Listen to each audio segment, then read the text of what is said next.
such thing as anything. LeBron has the greatest longevity of all time. What does that make him? The longevity His GOAT. criteria made LeBron the GOAT. Why y'all even arguing with him? His criteria made LeBron the GOAT. This is crazy, bro. This is absolutely insane, bro. I swear it's just insane. His words, no nobody else. I mean, yeah, even when he said Kobe was better offensive and defensive than LeBron, we all know it's LeBron. Based on his It's crazy. I don't even know why y'all arguing. It's crazy, bro.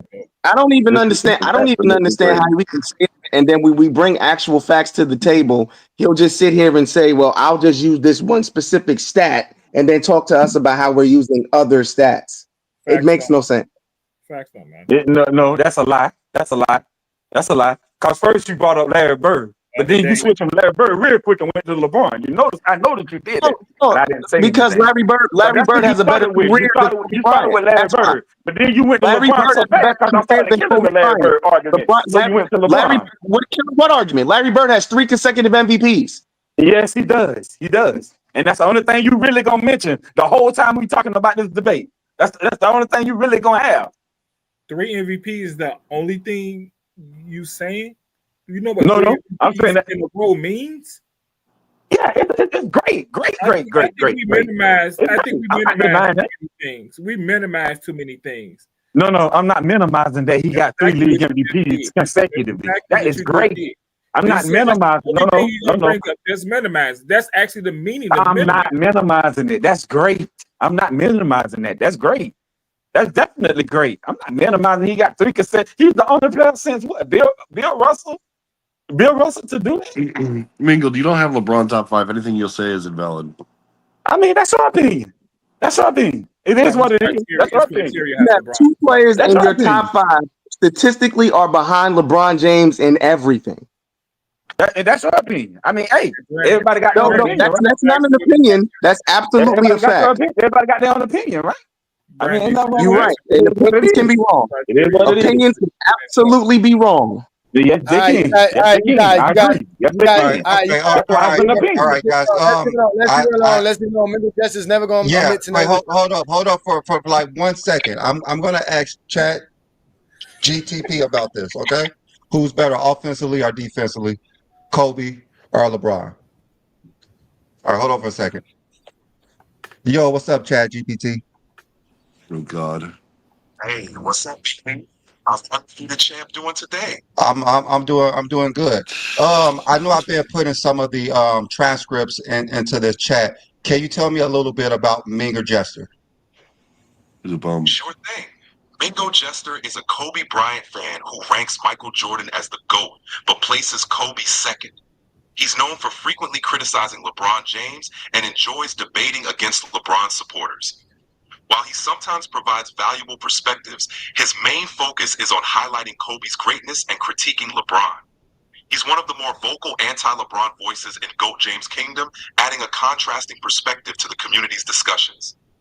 All right, that's a lot. All right, so Mingo Jester putting that Kobe Bryant is better offensively and defensively than LeBron. So if you're taking those 2 players, who would you take offensively and defensively if you add in stats and accolades? Who would be the better player?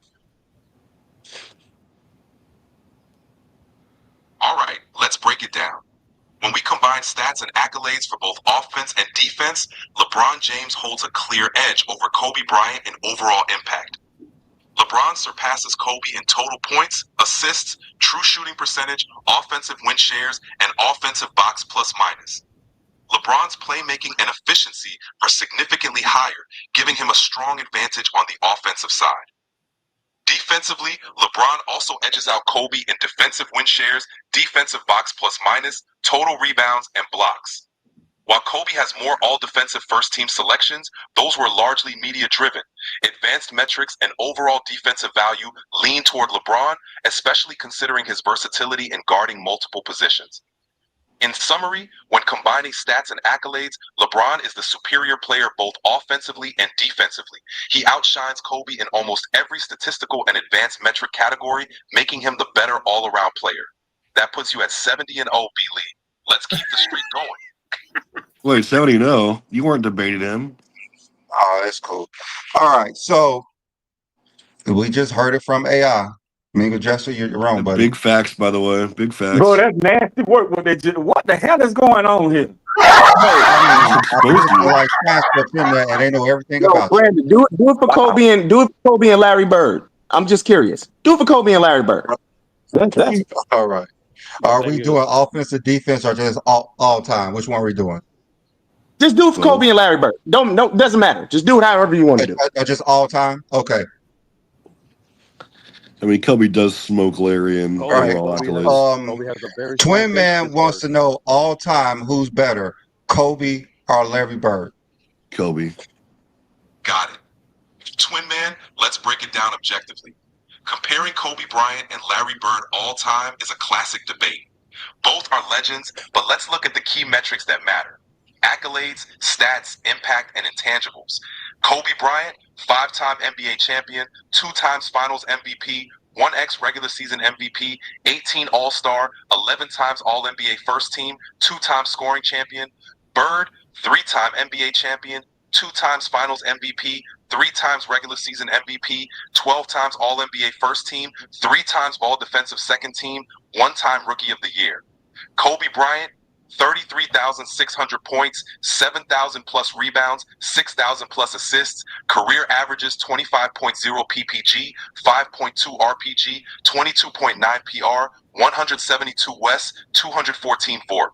Larry Bird, 21,800 points, 8,900 rebounds, 5,700 assists, career averages 24.3 PPG, 6.3 APG, 145 WS, 106 VORP.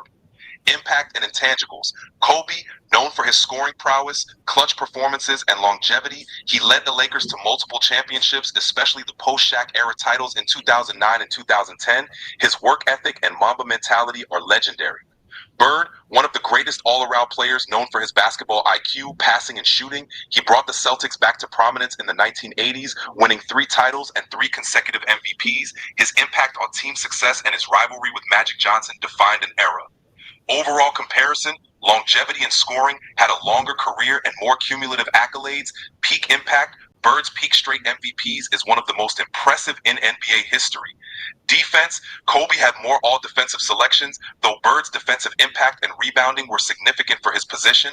Versatility, Bird's all-around game and passing gives him a unique edge, but Kobe's scoring and two-way play over a longer period are hard to match. It's close, but Kobe's longevity, scoring prowess, and defensive accolades give him a slight edge over Bird in an all-time ranking. However, Bird's I guess that don't matter, huh, impact make it a tight comparison. Let Twin Man know that statistically and accolade-wise, Kobe edges out Bird, but it's definitely one of those great all-time debates. Okay. You touched it, Twin Man. One more thing. One more thing, ChatGPT. Tell us a little bit about Twin Man.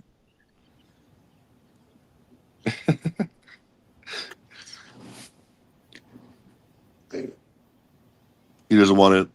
Well, tell us a little thing. Hello, Kate. Are you there? Shit. It exploded. It don't want this smoke. Let me see. Oh, it went down. All right, hold on. What? Let's start over. Tell us about Twin Man. It don't want this smoke. I told you. It's not saying nothing. Sorry, silent. All right, let me start over. Let me start over. All right, tell me about Twin Man. It's not gonna do it. You gotta give. It'll blow up the AI. A break, man. You gotta give AI a break, man. What's up, Sturdy?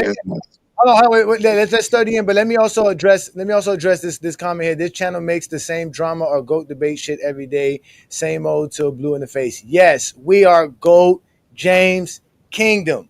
Even if we didn't want to have the GOAT debate, we're going to have it because once we start telling you guys how great LeBron James is, you're going to want to debate us. But only in the comments because the link is in the chat and none of you Zesty Jeffries want to come up here and get cooked. This is why I don't understand. Y'all don't want to get cooked for real because y'all have your own problem. This is where the negativity starts at. You see who's being negative, not us. Now we can't talk the GOAT debate because we're objective fans and we make LeBron look great. Like you guys are the worst. Go to Dookie and them. Go to any other Michael Jordan fan page and tell them shut the hell up about LeBron James.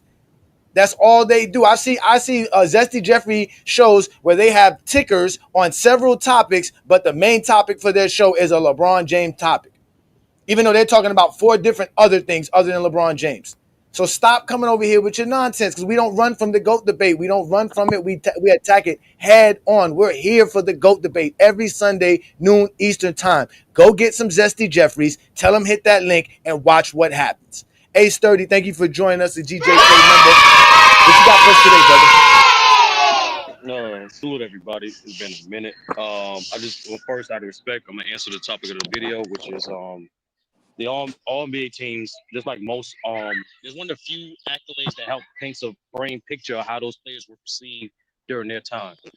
Despite the different adjustments to it over the years, from going from position to position, it's always been an indicator of consistency throughout the entire season of the NBA. And for any player to make an All-NBA team, it just means they were one of the most elite players of that particular season. Now, does it automatically mean you a top 15? No, because like I just said before, because of qualifiers now and different qualifiers back then, it don't necessarily automatically mean because you make an All-NBA team, you are an automatic top 15 player, but it definitely means you're one of the league's elite players at what you asked to do on your team. And so, in general, from the graphic that you showed earlier, Johnny, that's impressive, not just for LeBron, but for all those legends to do that. Because we all know, for you to be great in anything in life, you have to be able to sustain that for a consistent period of time, for a long duration of time. And the fact that, once again, Mingo said it so best out of itself, this is one of many things that indicates LeBron as having the best longevity and probably not only sports history, but easily NBA history, but arguably sports history as well. No doubt, no doubt. Great take by you, That's what's up. What do you also think about this idea of who's the most negative? Because as you can see, if we go look in the comments, it's always some Zesty Jeffrey saying some wild, outlandish shit like this, right? Like they have to make it about you because obviously they're hurt. Their feelings are hurt. So since you hurt my feelings, I gotta hurt your feelings and do this. See, they can't just talk to you like, man, like I said, they won't do this in person. They won't say none of this stuff in person. If you were standing in their face, we was really in a barbershop, they couldn't talk to you this way. This is why they stay safe in the comments. Like we always say, y'all are safe in the comments. So who, again, you are always the objective guy, neutral guy. Who is the most negative? LeBron fans, Kobe fans, Jordan fans, Kareem fans. Who is the most negative fan base? I think more so Jordan fans, primarily for a few reasons. One, they were one of the first, they came before LeBron fans, literally. So let's get that out the way. Second, their association to Mike isn't just to him as a player. It's more so was a movement. Mike didn't just represent the NBA or the greatness of the Chicago Bulls. He represented the television boom. He represented the sneaker boom of the 90s. So a lot of Jordan fans, it's not just Mike's greatness as the player, it's everything that was consequential of Mike's marketing, that they attached themselves to Mike and themselves. So in a way, when you are hypercritical of Jordan, just critical, they take it as a personal shot as if you're downplaying their time they came up or some of the things that they hold precious to them when they perceive Mike at that time. How what Stephen A said was a blatant lie. Like to say negativity is only from one side, that's a complete lie, especially as a guy who literally is known for who willingly have other people on his platform that says negative things about LeBron. That's a complete lie. He said negative things about LeBron himself, as we saw a couple months ago. So that's another complete lie. However, there's negative on both sides. But to answer the question, Jordan fans have the loudest voice because they had the bigger personalities on mainstream media. But most importantly, they were here first. Jordan retired. Jordan literally retired the year before LeBron got drafted. So that's the most logical reason to that question. All right, great take by you, man. We appreciate you. You know, you're more than welcome to stay up here and have some fun. Or we had some people commenting. My fault. My name has been sullied to a certain degree in the last 48 hours. For reasons. I heard you out here defending Akeem Olajuwon to the nth degree, bro. With all the chat GPT information. I'm just defending greatness. I'm just defending greatness. And, you know, that's and thing is, Johnny, right? Like, and I know you spoke on your stream last time, and you were saying, yeah, I don't know where this Akeem love came from, right? And that's the beauty of today's era. Was you have such an abundance of information around you and you don't have the amount of games to watch those games. There's a lot of information out there that can fill in the gaps. So the reason why over time Hakeem actually got more appreciation, because people don't rely on surface level information. Everyone understands now, yeah, the Rockets were not the most prestigious franchise of their time. Yes, they are not the most winning franchise of their time, but we cannot, once again, in a team sport, when we evaluate individual talent, we have to evaluate them on their individual contributions. And there's a reason why Akeem not only in my top 10, but a lot of people's top 10, because even GJK's top 10, because of his impact, his longevity, and his two-way impact and dominance. So I don't think this Hakeem, and I know Brandon have said a few things in prior streams of his confusion of this amount of random Hakeem praise, but I think it's just more so people just doing their research, Johnny. People are Oh, going back yeah. and watching some of the games. People are going back doing some of their homework, and they're starting to realize, oh, despite the Rockets not being necessarily the most dominant team of the 90s, Hakeem is a generational player. And there's a substantial amount of reasons why he's not only in my top 10, but he's in GJK own top 10. Sturdy, can you adopt me? Nah, unfortunately, Travis, I can't afford children right now.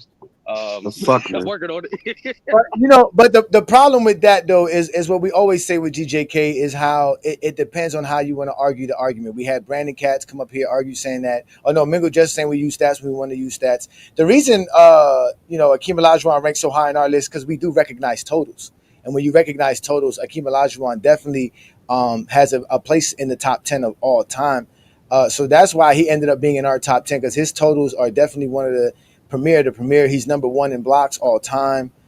He's high in steals. He's high in scoring. He's high in rebounds. So all that together helped him score a lot of points and put him up there. And he has a lot of accolades, achievements. So obviously, yeah, and again, the recognition of him being people consider him the greatest defensive player of all time, if you don't count Wilt Chamberlain and Bill Russell in them from the 60s. So again, I just didn't know where all the love came from, because it was almost like if you don't have him in your top 10, it's blasphemous. I can understand him being in the top 10. I can understand him being right outside of the top 10. But like I said, the love for him is, like I said, it becomes where the negativity, where people feel like you must have him in the top 10, or you crazy, or people getting mad at you because you have him in the top 10. You see what I'm saying? So that's the problem. So as a perfect example, let me address something here that was brought up in the comments, because Tyson is in the building. Shout out to Tyson. He said that we never address the plus minus situation. We did. We told you that they do not go by that. The NBA voters are not voting based off of plus minus when they're looking at the all NBA team. That's not how they do it. But since you guys love to bring up these stats, this is what we do in Go James Kingdom. Let's go to these specific stats, right? So if we go to these specific stats, first let's go to let me give me a second here. Let me make sure it is popped up here. You guys see these stats here, right? So you guys see these stats. Let's go to NBA traditional box plus minus. So the guy who has the best box plus minus in the NBA, I'm doing this predicated off of NBA.com, general stats. These are all the starters in the league, doing it by totals. And if we go by the highest plus minus, which is right here, it's SGA. Then you got Joker, Dort, Evan Mobley, Derek White, all the teams that are part of the best teams in the league, right? That's the plus minus that everybody wants to talk about. So if the NBA was going off of this, then how did Giannis make the All NBA first team? He's 21st in this category. So again, they're not going off of this. This is a stat that tells you what happens while you're on the floor with your team. It's kind of predicated on the lineups that you play in. So if we go to the Lakers, right, and we see what the Lakers are doing, same stats, regular season, but just the Los Angeles Lakers. This is where they say LeBron James has the second most minutes as a Los Angeles Laker, but he has a negative 54 in plus minus. Austin Reeves has the best at 195. Then you have Dorian Finney-Smith is at 268. So we're going to say Dorian Finney-Smith plays better than LeBron because he was on the floor at times. The Lakers were beating their opponent more than they weren't beating their opponent, right? So how does these stats work? This is what I'm saying. You guys use these stats, but do they really apply to what we're talking about? Because if we go to the lineups, the Laker lineup that had the most minutes this season per 100 possessions, right, was Max Christie, Anthony Davis, Hachimura, LeBron James, and Reeves. They had a plus 2.7 and per 100 possessions.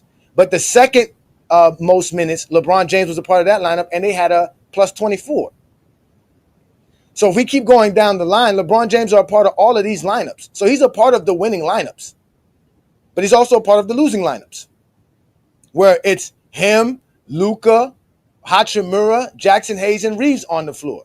They're in the negative here. Then if you put LeBron James, Anthony Davis, Reeves, Cam Reddish, and Hachimura on the floor, they're in the negative. So again, it's predicated on who's on the floor, who you're playing. It's a vague number. It doesn't. Nobody goes off of this when they're voting for the All NBA team. They're gonna go off of how many points you scored, what are your rebounds, what is your efficiency, how did you play? And again, LeBron James' stats are ridiculous this year. He's doing stuff at 40 that nobody's ever been done besides Joker. So you asked again, playoff plus minus are skewed, in my opinion, because the stars play major minutes in most cases. So you could dismiss the stats when you want to dismiss them. We don't do that here in GOAT James Kingdom. We don't dismiss stats when they don't fit us. We just don't use them inappropriately. There's nothing about plus minus that states how good of a player is or not. It just helps you understand where they're at when they're on the floor and what their team is doing. It's really a team stat. And that's how that works, because your plus minus is predicated on a 5-man lineup. So LeBron James is definitely worthy of an All-NBA team, and the plus minus doesn't change anything because nobody goes off of plus and minus to vote who is the All-NBA player or not. I think you've been a little disingenuous, brother. Okay, go ahead. I'm listening. LeBron James, like you said, has some of the greatest plus minuses ever posted season by season. Tim Duncan. I think when you go to a negative plus minus that he's went to this year, it's a clear indication of his impact on the floor. When you talk about his on-off numbers, his on-off numbers are a clear indication of his impact on the floor. LeBron is awesome, great, and at 40, he's still very good. But I don't think he deserved the All-NBA second. Okay. In my opinion, when you go to Tyrese like Halliburton, he's got better VORP. He's got better box plus minus. He's got better, all these analytical stats that LeBron dominated throughout his career, which made him great. But we just can't poo-poo it when these numbers fall off the map. Okay, so are you saying that Dorian Finney-Smith had the biggest impact for the Lakers because his plus minus is the greatest on this team? No. So why are we using plus minus to determine anything regarding impact?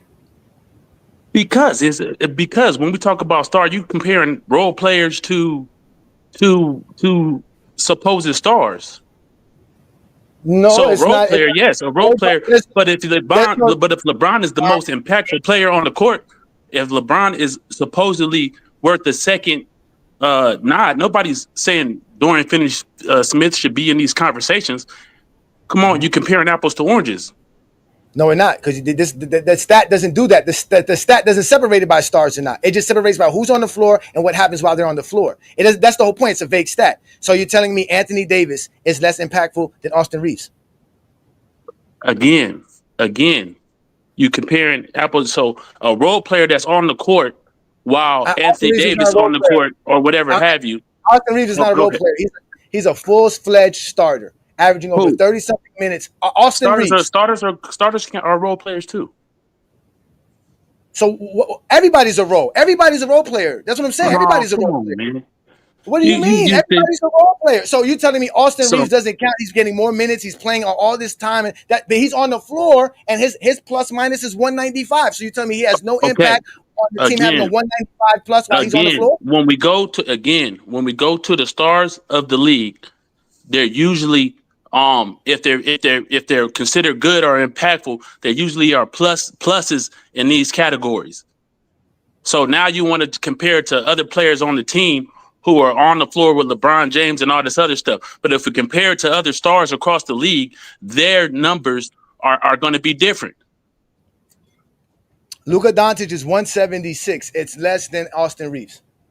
What's that? Anthony Davis is 21. If you compare it to other stars, okay. Yes. What's your point? Luka, that's what I'm saying. My point is that the stat doesn't separate it by stars. They separate it by what you did on the floor and how many points were scored compared to how many points the other team scored while you were on the floor. So for the entire season, if we compare it to the other players in on the second team or on the first team, what are those numbers going to look like? Sir? Can you answer that question? There is you. I did separate that. I'm not talking about second team players. I'm talking about first team. I'm talking about starters, guys who get over 35 minutes a game, 30 something minutes a No, game. second team all NBA players. The second all NBA, again, if we want to go to it as this that simple. All NBA team, the first team. I just asked you a simple question. I'm going to answer the question for you. All NBA Okay. first, Giannis plus 30, plus 334, Shea plus 918, Joker plus 594, Tatum plus 534, Spider plus 522, and Ant-Man plus 291, Braun negative 50, Braun negative 54, Steph plus 299, plus 546 for Mobley. Brunson is 146 plus. Cade Cunningham is 175 plus. Cat Williams is 378 plus. Tyrese Maxey is plus. Tyrese Halliburton is plus 222. Jalen, who's the guy? Jalen Williams is 456 plus. Harden is 344 plus. Correct. Okay. If you go to those, like a player like Tyrese, I'm not saying all the players. If you go to a player like Tyrese Halliburton, is his VORT better? Is his box plus minus better? Is his win shares better? Is his PER? I don't know if LeBron had a decent PER this year. That's one category. Are they going by that? Are they the people who? My question to you. No, my question. The question to you, are the people who voting for this going off of this? That's my point. Well, you guys are bringing up stuff. I'm not worried about just okay. Nobody. You can say that, okay, but no. But when you talk about let's say Kobe Bryant making an all defensive team when he has a negative win, he's down on the list in defensive win shares. He's down on the list on all these metrics, and so we can just say, oh, they weren't going by that. That's what we can say. No, we're gonna say he didn't deserve it. No, we never said Kobe don't deserve all defensive team based off of box plus minus and none of that. That's what we're trying to explain to y'all. Okay, so why? So we argue that, but nobody goes off of Kobe's defense. Hold on, we argue that Kobe's defense is overrated, and then when you pull up the stats to prove it, well, his defense is not overrated. They're not going by that. Come on, bro. You just can't say they're not going by that when the other players in those categories dominate in those categories.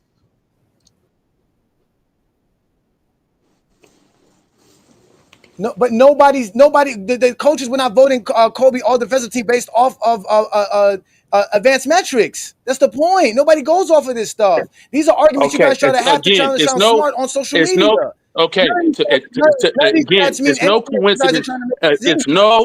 It's no coincidence that when Kobe made an all-defensive team in 2006, that all the other players are tops in these categories, and when people make an argument that he doesn't deserve it, that's what they go by. They go by the numbers. When you talk about why LeBron James is great over Kobe Bryant, you go to these numbers.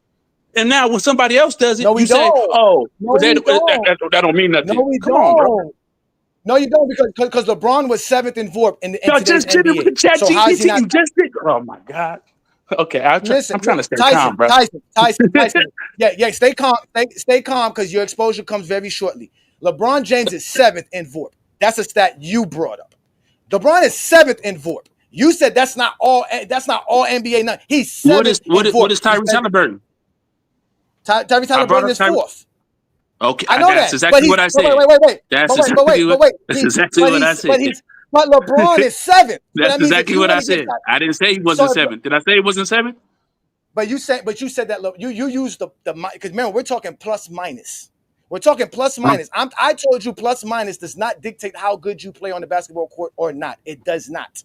That's my point. I specifically stated that to you. It does not dictate how good you're playing on the basketball court or not. That is a false statement. And my argument was, even if that's true, if it doesn't dictate it, if it does dictate it, to me, it's no coincidence that all the other players that are on these teams are top. Say another motherfucking word, and this shit is over. And I ain't playing, nigga. Sit your ass down. I was still speaking, Tyson. I really was speaking, and I don't want to hear your lies. Because now you just want to flop to whatever stat. What is the combination of stats necessary to be considered all NBA second team? Please state those stats, please. Please state the stats. Please state the stats that help us understand why you are an All-NBA second team player. Again, I don't There's no have again, a because you clear. never said it the first time. You never said it the first Again, time. I don't Answer the have a question. clear. What stats? Okay, I don't have a clear stat line that anybody uses for MVP, for Defensive Player of the Year, for All NBA. What I do know is that when we look at MVPs, usually in most cases, these guys are leaders in VORP, leaders in box plus minus, are among the top 2-3 in plus minus, along with winning goes into it sometimes. You know what I'm saying? But if we look at Russell Westbrook when he won, he was tops in all these categories. When we look at LeBron James when he won, he was tops in all these categories. When we look at Dirk Nowitzki, he was tops in all these categories. When we look at whoever else you want to say, you know, and there's a few exceptions, don't get me wrong. But when we look at Jokic, when we look at Giannis, when we look at Kevin Durant, these guys are all tops in these categories. So by that logic, I would say these are clear indicators on who your MVP was. I didn't say I had a clear list of who is, you know, what these voters are going by, but it's no coincidence again that these players are usually top 1, 2, 3 in all of these categories. Again, you just said these categories. If I'm correct, I know my English grammar. These means plural. You only stated VORP. Yes. What are these categories? I said VORP. I said box plus minus. I said win shares. I said PER. Hey, are we talking about the All NBA team, right? Is that what we're talking about? What's that? Yeah, that's what we're talking about. All NBA. Yeah, Hold on, wait. No, All-NBA let's team. go again. So the All I NBA just team. brought up MVP. Oh wait. Listen to the Oh wait. art. Okay. No, but again, Yeah, you brought up something that we were not All talking. NBA. Yeah. Yeah, you Okay. brought up something we're not talking. You brought up something we're not talking. LeBron is 7th in VORP. 7th. That's what LeBron Yep. James Right. is. He's 7th in VORP. What about box LeBron James plus is or minus? 7th in VORP. Let's go to box plus minus here. Let's see what LeBron and box plus minus. Eighth? LeBron James is 8th in box plus minus. Okay. He's What 8th. about Yes. PER? Let's go to. What Let's about go to PER? win shares. Let's I go to I clearly PER. bring that up in the LeBron James. comparison to a player like Tyrese LeBron James Halliburton. is Tyson. This is why you got put in the Go ahead. dugout. I let you speak, brother. Go Don't ahead, get my fault. cooked. And now that your mouth is full of this exposure, you want to spit out this food and start talking.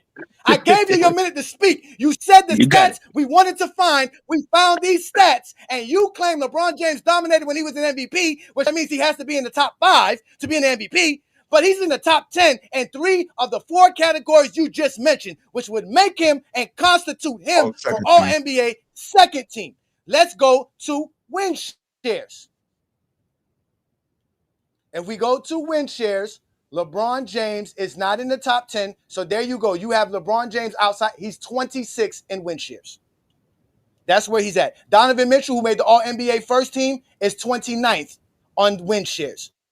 These are not stats that anybody is going by to recognize if you are All-NBA player. All you need to figure out if somebody is an All-NBA player is you go by how many points they score, rebounds they put up, how many assists they put up, how they play, their impact. When those are the numbers and the stats, those are all you need. You don't need anything else. And that's why LeBron James is up there.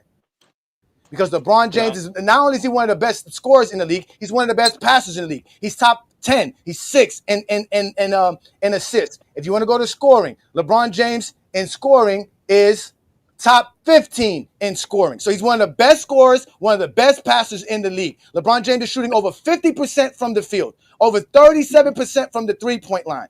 He has over 8 assists and almost 8 rebounds per game. Nobody else is doing that in this NBA season besides him and Joker. That's it. That's why he's on the All-NBA team. That's why he made the All-NBA team. Can I No, ask All a NBA quick team question? because the stats prove he is. I mean, the VRP. Can I ask you just a Go quick ahead. question? Go ahead, brother.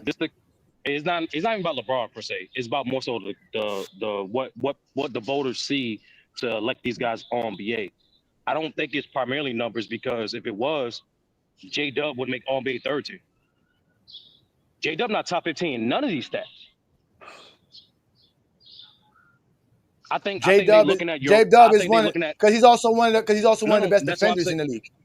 That's what I'm saying. I think they look at. I don't think they just look at numbers primarily.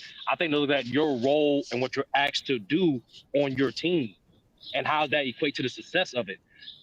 Perfect example. For example, I think Trae Young should make All NBA team, but the reason why he didn't, a big reason is his reputation in the media. A lot of media members don't like him. A lot of coaches don't like. A lot of players don't like him. As And we his see in record. these polls, and his team record, Right. despite his great elite production for the consecutive year. So Right. I don't think. I'm just saying, hey Johnny. I'm just saying. I don't think it's just that they're looking at. I think they're looking at what does your team ask you to do, and how impactful in terms of that resulting the team wins. I think that's personally what they're looking at, not just Right. that. Sounds like LeBron. I agree. And my argument was It's not about LeBron. It's not about LeBron. Not LeBron. It's I'm about the just saying, like qualification LeBron should be to make first All-NBA team team. if they going by that. Yeah, The who? even Tyson agrees that LeBron should make an All-NBA team. He just don't agree with second. But regardless, I'm just was saying for the qualification to All-NBA team, I don't think it's just that. I think they're looking at what you're doing for your team. Right. And I think a player like Tyrese Halliburton was more impactful, in my opinion. And based off the stats, based off the numbers I brought up, based off the on-off numbers, based off the plus-minus numbers, I think he was more impactful as a whole. That's just my opinion. And if he wants to bring up LeBron James making a team, I said he should make a team. I thought he was a third team type of player. The stats prove first or second team. Otherwise, So he shouldn't be on the third team. That's what I'm saying. Well, okay, Stats if you want to otherwise. say that, but again, I value. I'm not saying what the voters value. I'm saying that I value something like on-off stats, and plus minus. I value something like that. If you don't, that's fine. No, until it's a role player, until it's Austin Reeves, until it doesn't fit your narrative, until it's a role player that you consider a role player, a non-factor player. But Austin Reeves is not in the conversation of any of those other numbers. Tyrese Halliburton is. The numbers are. You're proving his point. I'm taking all the numbers encompassed. You went to one metric. So why can't Austin Reeves make the All NBA team because of his because he's not amongst those other numbers he's not high on those. Well, no, he averaged more points than Tyrese Halliburton averaged. We weren't talking about points. So what are the other numbers? The same numbers that make LeBron better than Halliburton. Okay, the only Halliburton has better than LeBron James was VORP. He doesn't have nothing else. So LeBron James is better than all those other categories. That's not true. That's not true. All right, let's go look it up again. Let me make sure I can make sure again. I'm gonna double check and make sure. Let me make sure I'm correct on this. So in VORP, I'm gonna double check. I'm gonna make sure I'm right on this because I don't want to be wrong. So let's make it right. So let's go here. In VORP, we know Halliburton is ahead of LeBron, right? He is fourth. In box plus minus,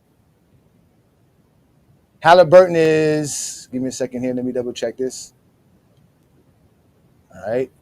Halliburton has LeBron James in box plus minus by 2. He's 7th. LeBron is 8th. All right. And in PER, LeBron has him in PER. And in win shares, Tyrese does have him in 3 of the 4 categories you mentioned in advanced metrics. Right. So that's if you want to say so. Right. Yeah, no, but again, that's if you want to go by that, which nobody goes by that. Okay, that's fine. Okay, nobody goes by that now. Nobody does go by that. That's what we're saying. Nobody ever did go by that. Nobody goes by that. What do they go by? Because again, if we go by that, you give me the statistical. Tyson.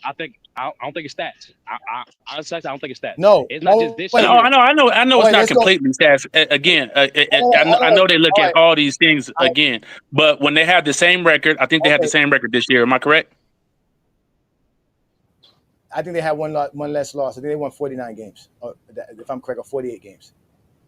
Okay, so they're very similar record. Okay, so Tyrese Halliburton is 4th on VORP, right? LeBron is 7th, so that would constitute him at least being on the second team alongside him. Jason Tatum is 6th. They got him on the first team. The only guys that's on the first team here is Joker, SGA, and Giannis that are in the top 5. So outside of that, Jason Tatum And then let's go to box plus minus. So we said box plus minus. He was 7th. LeBron is 8th, right? Victor Wembanyama doesn't count because he didn't play enough games. Right. Luka Doncic doesn't count because he didn't play enough games. So in reality, LeBron James is actually 6th because they played the same amount of games, enough games to be shown. So that right there. So that means LeBron James should be second team right there, alone right there. But let's see who else they snubbed to bring it. Because you blaming LeBron as if LeBron should be. Stephen Curry because we haven't heard. Gonna be on it anyway. No, because remember LeBron. No, remember the whole point is that Halliburton didn't make it over LeBron. That was his main thing. He was upset because Halliburton didn't make it over LeBron. Right? And I wasn't upset. I was making a point. He didn't say the best player on the LeBron second deserves team. to be on the second team. That's no point. He didn't say nothing about Jalen Brunson. He didn't say nothing about Stephen Curry. He didn't say nothing about Anthony Edwards. None about Evan Mobley. Now, mind you, Evan Mobley, they're all second team, and Anthony Edwards are not. I know that, and none of those guys have better numbers than Halliburton, and they don't have better numbers than LeBron. The only person that I see here that has numbers with LeBron and on par with Halliburton in both VORP and in box plus minus is Stephen Curry. After we don't have no. Okay, now we go to PER. If we go to PER, right? If we go to PER, LeBron James is ahead of everybody. What was Evan Mobley in the depoy race? No, he won it. He was he won the depoy. What are we doing? So now that's what I say. So now we adding defense to this. Now that's what we're doing. Again, I was specifically. So now we bringing other stuff into. I was specifically talking about LeBron. Now you bringing other players into it. And if you want me to argue their cases, if you want me to argue the case for Mobley, I will argue a case for Mobley. It's not going to be the same for Halliburton. It's going to be different. That's the point. You're going to change it for Halliburton and Mobley. You're going to have a different argument for Mobley and Halliburton. My comparison. Hold on. So what are you going to use? What are you going to use to say Evan Mobley? What are you going to use to say Evan Mobley is an All NBA second team player? I don't think LeBron James or Tyrese Halliburton have a strong case on the defensive end for anything. So if I'm bringing up, I was comparing those specific players. So if we're talking about a player in the depoy conversation, then I would make that case. Neither one of these players were on any type of defensive radar this year. Tyson, so you just I want to bring up. I wasn't bringing up defense. Prove our point. That shit that you were bringing up about Tyrese Halliburton means nothing because all you got to be is defensive player of the year, and all those stats mean nothing. That's not what I said though.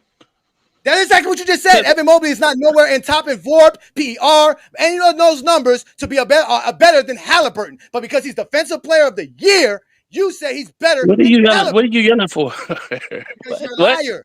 You're a liar. How am I a liar? He's a deep. Okay. Do I give a fuck? No, not one. How many fucks do I give? 0. Exactly. So therefore your comment is irrelevant. Man, sit your dumb ass down. This is why you guys get exposed. You just sat here and argued with us for the past half an hour about how all of these stats matter and when we're grading and judging a player's impact. Once there is a player who you feel should be in the top 10 in the all NBA team, you no longer want to use those same metrics. That is our whole point here in GOAT James Kingdom. We don't flip-flop when something is used. When it comes to LeBron, you want to apply special standards. You can't do that, Tyson. You're trying to change the argument. The argument is you feel LeBron James should not be second team over Halliburton, predicated on box plus minus, VORP, and win shares. Those same numbers have him. And if we want to go to the actual, let me make sure I get this correct because I don't want to make sure I'm wrong. So Evan Mobley does have a better plus minus than Tyrese Halliburton. So he has a better plus minus than Tyrese Halliburton. And he has defensive player of the year. Because of that, you want to say it's okay for him to be over Tyrese Halliburton on the second team. You guys, that's why you guys get cooked because you guys don't stick to the argument and this whole situation. You make us argue a bunch of stuff that you stated. You just proved yourself wrong when you just said Evan Mobley can be better than Tyrese Halliburton, although none of the metrics you've been arguing about for Halliburton for the last 30 minutes no longer applies. That's why you guys get cooked. And I can't wait to watch Dookie's thing because I know he's going to do the same shit you're doing right now. You guys cannot come on GOAT James Kingdom and think that you're going to wiggle your way out of shit, stand 10 toes down, speak the truth, not some bullshit. We are speaking the truth here in GOAT James Kingdom. As you can see, the more you fuck around, the more you're going to find out. And also, if you stay down here and you never fuck around, you'll never find out. You got knocked the fuck out, bitch. Yeah. That was horrible. That was horrible. If you don't understand the difference between a defensive player making an all-defensive team on his based off his defensive prowess, when the guys that I'm talking about are not defenders, are not considered top defenders in the league, then if you don't understand that difference, then that's on you, brother. We're not talking all defensive team. We're talking all NBA team. I'm talking all NBA team, and the reason why Mobley made it is because of his defensive prowess. If it was based off his offense and what he brings to that table, then he wouldn't make it. So his offensive prowess has nothing to do with him being all NBA team. You're telling me he made the all NBA second team? I didn't say it had nothing to do with it. Okay, I didn't say it had nothing to do with it. I'm saying I feel a decoy. I feel a decoy, in my opinion, and I'm not a voter, obviously. I feel a decoy should automatically make an NBA team. If you're that valuable as a defender, you should automatically make a defensive team. No all defensive team on the first team. Only one all defensive player on the second team. Only one all defensive player on the third team. So obviously making the defensive team. Jason Tatum is not a very good defender. Jalen Williams is not a very good defender. LeBron's a good defender. What? LeBron's a good defender. Okay. You saying LeBron is better? He's better defender than J-Dub? Who said he was better? I'm asking you a question. I didn't say you said he was better. I asked you a question. Okay, so why would you ask that? Jason Tatum didn't make the all defensive team. That's what we're talking about. Making the all defensive team. There's only two guys on all the all NBA teams that made the all defensive team. I didn't ask who made the all defensive team. Again, so why are you using it for Mobley? I said is Jason Tatum a far better defender than Tyrese Halliburton or LeBron James in the regular season? I did think LeBron played better defense in the playoffs. I really do. I really feel he stepped up his defense. I believe LeBron James played better defense than Tyrese Halliburton, so that would make him an all NBA second team player. Is he a better defender? Okay. If is he a better defender than any one of these three guys, any one of these five guys here who made the all defensive team? I mean, all NBA first team? No. But is LeBron James the second best defender here outside of Evan Mobley? Yes. Is LeBron James the best defender here outside of Jalen Williams? He's better defender than Edwards? Yeah, he's a better defender than Anthony Edwards. Yes. Okay. We're not gonna be able to argue that, but okay. I disagree, but okay.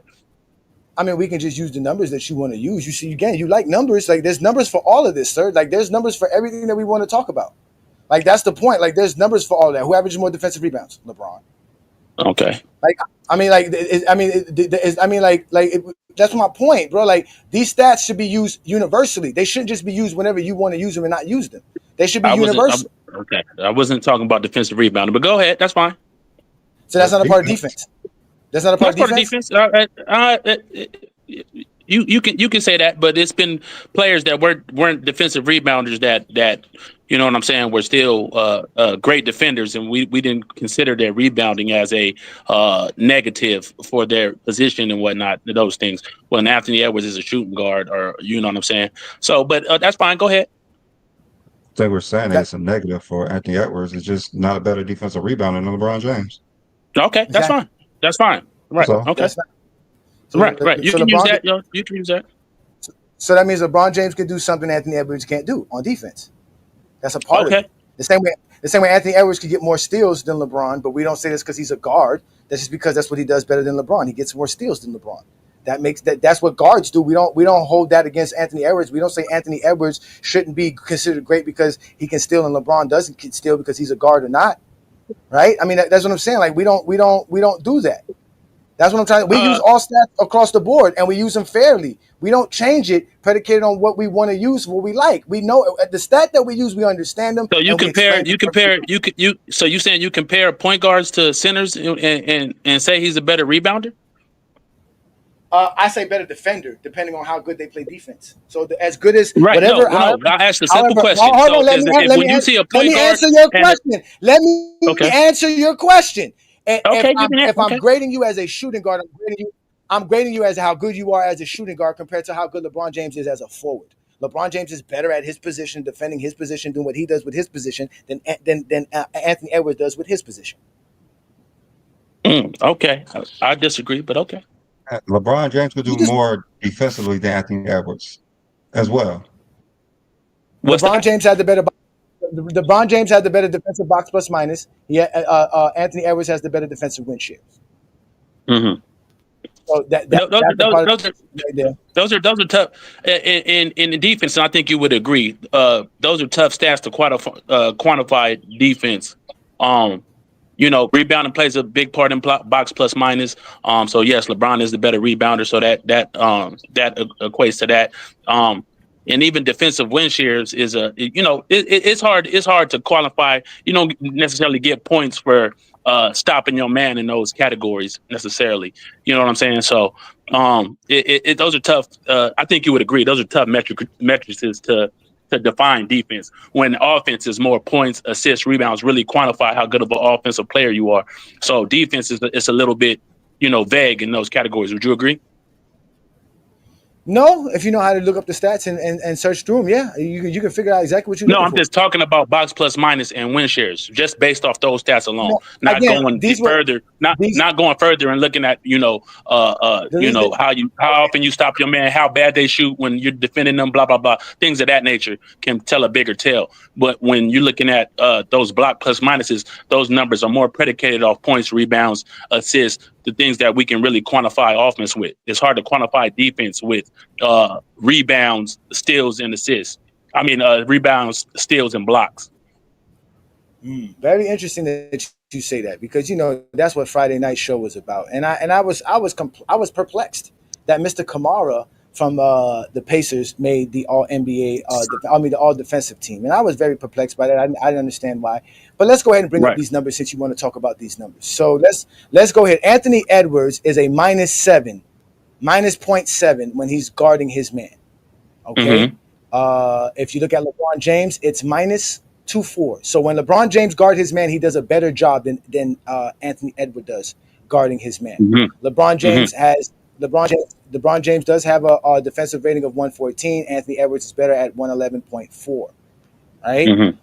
If we go to defensive box plus minus, like I said, LeBron James has that over Anthony Edwards, but Anthony Edwards does have defensive win shares over LeBron. If you look at LeBron's side, at field goal percentage, not defensive field goal percentage. You look at field goal percentage. That is who he's guarding. That's what they average. As you can see, LeBron James just a tidbit guards better players that have better efficiency. Obviously, he does because he's playing against forwards, not guards, which Anthony Edwards plays on the perimeter more than LeBron James does. But as you can see, LeBron James makes those opponents shoot way worse than Anthony Edwards does. So when Anthony Edwards is guarding somebody, he doesn't really do a better job. LeBron James 44.6 to 46.1. Okay. To 46.1. So these are defensive stats, sir, that don't come around defensive rebounds, steals, blocks, and things of that nature. So these are what LeBron James has been doing this NBA season compared to other guys. Because again, if you look at the other guys that are here, Kamara made an all-defensive team. By these metrics, he shouldn't be on the all-defensive team. Because again, they don't go off of these numbers. They basically are all-defensive team. Well, they don't. And a part of it. Part of it also is the fact that it was also the 65-game minimum rule with the 21 minutes per game. But if you look here, guys like Jason Tatum didn't do too well playing defense. Remember, I just told you Jason Tatum was a better defender than LeBron, but by these metrics, it's not. He's better than LeBron James in defensive win shares. He's better than LeBron James in defensive box plus minus and defensive rating, right? Like I said, most of these numbers are predicated on how good your team defense is, but against his opponent, he doesn't. I agree. He doesn't do a better job than LeBron does against his exact opponent. We got guys like Donovan Mitchell, who didn't make the all-defensive team, which I think he should be an all-defensive player. Guys like Anthony Edwards. I think Anthony Edwards is an all-defensive player. SGA, another guy that I thought should have made the all-defensive team. Anunoby, another guy that I thought should have made the all-defensive team. I'm not going to argue with you when we're talking defense, because, again, defense, there's a lot of different ways to break down defense. Right. That's all I was saying. I know, but we weren't talking defense. You brought up defense. Agree. I agree with you, brother. I know that. You brought up defense because you wanted something to help you for Evan Mobley. No, so again, come on, bro. We talking. Evan Mobley is a clear defensive player, right? And that's where he, makes his bread and butter, leading his team, helping his team win through his defense. And it's often stepped up a lot this year. I will agree. But it's clear that his defense is what is his biggest value to the team. So when we talk about a player like that, all I'm saying that you can't compare that. Again, we're comparing apples to oranges. If we look at a player like Dennis Rodman or Ben Wallace and say they don't deserve an all defensive team and go look at those VORPs and all those stuff, it probably would be, and I don't know for sure because I haven't looked it up, but those numbers would probably be in the dumps. But to say he doesn't deserve an all defensive team, that's an apples to oranges comparison. That was my argument. Again, if we're going to talk about how Tyrese Halliburton should be on the second team over LeBron, you should use those same factors for Anthony Edwards, Stephen Curry, and Jalen Brunson. All three of those gentlemen are not on. It's the same category. So for you to pick out LeBron of all the guys who made the all NBA second team shows how you guys just can't appreciate LeBron being great. And he was on the third team last year. I just said he was great. Great enough to be on the second team, because being on the second team is obviously in my opinion, based off what I watched and along with the numbers I saw, and the fact that his team was a negative when he was on the court, the fact that his on and off numbers say the team scores less points per 100 possessions, the fact that his team gives up more points when he's on the court per 100 possessions, those type of things are kind of and I realize LeBron is great, but these are all the things that I valued for him for all these years, because he was elite at it. You know what I'm saying? Elite in those categories, which I say put him in the talks of greatest of all time. I think he's number 2. But that's neither here nor there. Who do you think is not number 1? Who you think is number 1? Who you think is number 1? Yeah, he's Michael Jordan guy. Better box play. LeBron. I'm not a Michael Jordan guy. I'm a big LeBron fan. I'm never saying LeBron's higher than Jordan if you're using just on and off. So, I'm not just using again. You're not just using on and off. Nobody said that's what I'm just using. Take him off the second team then. If you're not going to use that for anybody else, you can't just use it only for LeBron. I'm not just using those things. Because of his on and off. Well, what else are you using? Because his stats and his advanced stats says he's top 10. Again, I'm using those with the advanced stats. I'm using those with the winning. When Tyrese Halliburton and those guys had very similar records, if not Tyrese had the same. Huh? LeBron won 50 games this year. And so did Tyrese Halliburton. LeBron team won 50 games. And so did Tyrese Halliburton. So you telling me that just because did the Pacers win 50 games this year though? I just said so did Tyrese Halliburton. He's played for the Pacers. I'm just saying, did they? They were close. I don't know the exact number, but what did they win, Johnny? So yeah, I didn't think they won 50 games. They're 50 and 32. They're 50 and 32. They won 50 games. Yeah, if they did. If they did, it's fine. But you try. That's what I'm saying. Y'all want to check? I'm in 50 games other than LeBron James. Like LeBron James won 50 games too. Like how was that? I just said that. I just said that. What the fuck? Like, I'm just what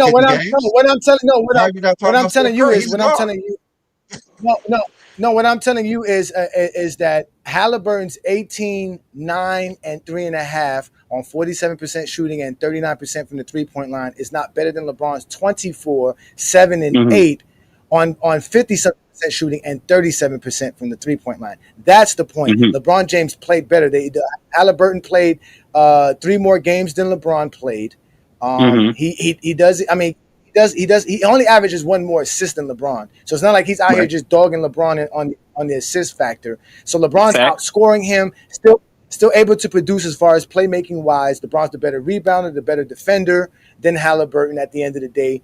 And he's more impactful towards his team in the biggest sense of what the Lakers were doing this year. Because remember, the Lakers had to switch teams. So the only one person who had to stay on guard and do all of that was LeBron. Tyrese Halliburton started off slow this year and picked it up later on in the season, which I agree with you. I don't have no problem with Halliburton being on the – you could have put him on the second team, just not over LeBron. I mean, there's two other players who won less than 50 games on the second team. Why are you not putting Halliburton above them? I'm saying Stephen Curry was in the play-in and was on the second team. Why are you not putting him above them? Why is it just LeBron? That's what we're saying. Why is it just LeBron? I think Halliburton should definitely be above Curry for all NBA team. You're talking about one who's the best player on the second team, and you're trying to boot him off. No, go ahead, Sturdy. No, I'm saying Tyson, like we seen the Warriors team drowning before they made that trade for Jimmy Butler. Oh, 100%. So like, and we know for a fact, like the main reason why they made it to the playoffs and got out of that hole was because of their defense as a team, and because Jimmy Butler was also making plays for the other other role players on the Warriors. So who? What? The other role players on the Warriors. Jimmy was playmaking for those guys. So their defense got better, and their overall passing and assists as a team got better. Yeah, he's a way better player than anything they had. I think Halliburton and I don't think that lessens Steph Curry's value though. No, I'm talking about impact. This particular season, I think there's at least 10 to 11 guys had way more impact than Steph Curry. I'm not gonna say had more impact on their team than Steph Curry this year. I don't necessarily agree with that, but that would be a different conversation, huh? Primarily, I think Steph Curry made it there primarily off reputation. Primarily. I think Steph Curry. Hold on, before we go. Look who popped up in the building. Dookie's in the building. Y'all shout out to Dookie and then. Don't worry, brother. We're gonna go watch your little video you made of me, and let's see what you do. Let's see if you know what you're talking about, because obviously we know you don't know how to talk basketball. Thank you for joining the GOAT James Kingdom show, sir. As you can see, we out here cooking everybody who has Michael Jordan as the GOAT, because they can't talk basketball. They can only talk how they feel, how they understand things, how they go through things. And technically, we really don't care about how you guys feel, think, because at the end of the day, we want to know, what do you know? And a lot of you guys do not know basketball. You just know how to say why Michael Jordan is your GOAT. But we're going to let New World end today's show because we got to get up out of here. So, New World, thank you for joining us late, but you are a GJK member. What do you got for us today before we get up out of here? Please, brother. Salute to you, brothers, man. I just want to know, does LeBron not get credit for getting 50 wins in the West? Because for so many years, everybody was always using that against him about how he was dominating in the East. This nigga kept his team afloat when AD was hurt and then got traded, and then you got an injured Luka. LeBron still keeping them afloat, still keeping them in the top 3 seed in the West. Doing that when you got 5 teams in the West that have won 50 games. Like, come on now. Like, are we really not going to give LeBron credit for doing that? That nigga is arguably, you could say, his production-wise could have been first team All NBA had his team, maintained that second seed and he didn't get hurt. So I don't understand why somebody like Tyrese Halliburton, of all people, love him to death, but why would you try to put this nigga over LeBron for second team All-NBA? Because of the playoffs. It's always LeBron. It's always LeBron for some reason. Like, you niggas always, like, there'll be other niggas. You got just clear examples, like a Johnny pointed out, that you could be like, look, you are worse than LeBron, arguably, that you could have put Tyrese Halliburton over, but you hyper focus on LeBron. Like, to me, like, that's just some kind of conditioning that the media has programmed into you niggas. Like, you niggas don't even understand it. Even LeBron fans don't even realize that they do this. They target him in like a way that's just kind of, I don't know, it's just strange, bro. Like, it's just something that people don't talk about a lot, though. Nah, because that's all they can talk about, bro. LeBron James makes their life relevant. They use LeBron James as a way to make their self feel better about life. And what they'll tell you is it's really not about LeBron James. It's about fans like me. It's about fans like Brandon. Then we get, like I said, you get Dookie and them who pop up in the comments who lie. I told you what a 2-3 zone is in your own live. That was one of the things that I was able to talk to you about, and I was able to tell you exactly what a 2-3 zone is. But you don't know what an intricate zone is. You don't know what matchup zones is. Because when Mark Cuban said they ran 6 or 7 matchup zones, you were like, what zones are you talking about? Because you only play 2K. And you think there's only 2-3, 3-2, 1-3-1, and that's it. You don't know that there's other ones. Of course, I said Jason Terry was an elite creator because he is an elite creator. You don't even know what an elite creator is. By you bringing up the same stats that you brought up, as we stated before, that makes him an actual elite creator. Gilbert Arenas said that you use these numbers and it doesn't reflect creator. So you're going to say Gilbert Arenas doesn't know basketball? Sir, even in your own graph, it shows that Jason Terry, majority of the plays he ran outside of a spot-up shooter was pick and roll handler, which means he was a creator. Your own metrics, your own numbers that you use prove that. Because we told you that. By your metrics and your numbers, Jamal Cain is the best pick and roll handler player, the most elite player, because you guys going by these numbers and you don't know how to use these numbers. All you did was lie, and I can't wait to see this video because all you're going to do is keep giving me stuff to embarrass yourself, just like the GOAT James Kingdom member said here. All you're going to do is embarrass yourself, sir. You don't know the game of basketball. You don't know how to talk the game of basketball. No, it doesn't. Again, you want to hit the link? No, in fact, we're not going to hit the link.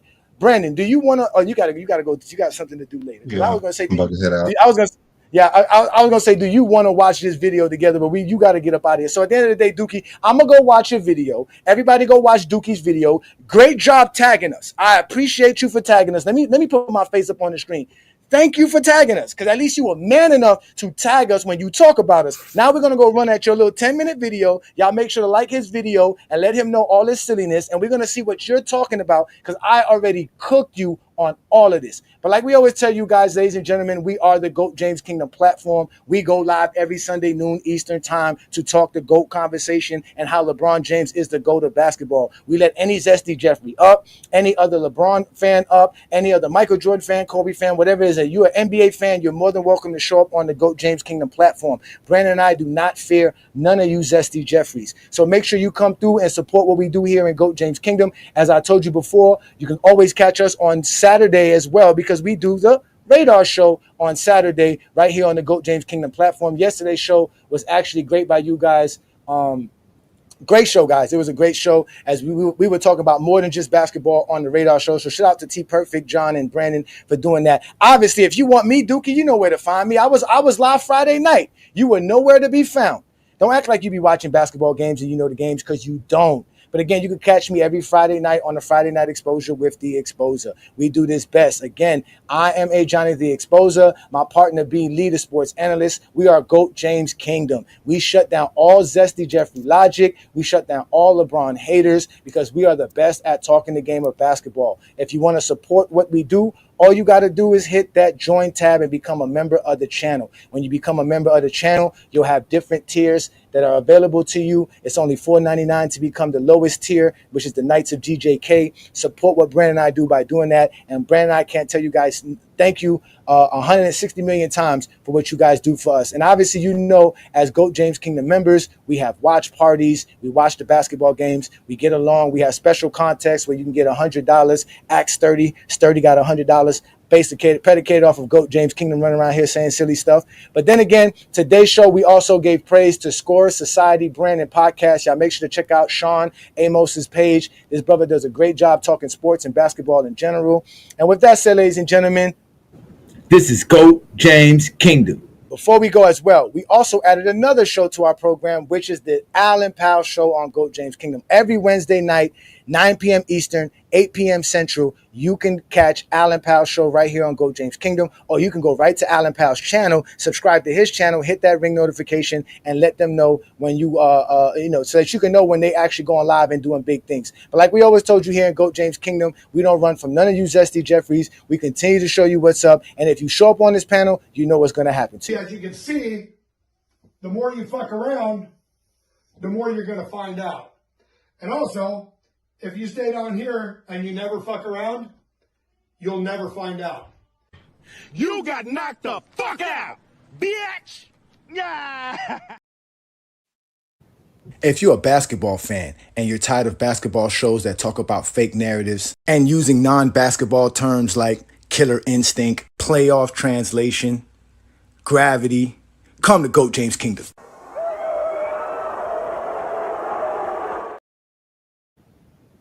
Welcome to GOAT James Kingdom, where basketball lives forever. You get to enjoy B. Lee and A. Johnny talk basketball every Sunday noon Eastern Time right here on the GOAT James Kingdom channel. Support by subscribing and also check out the membership at GOAT James Kingdom.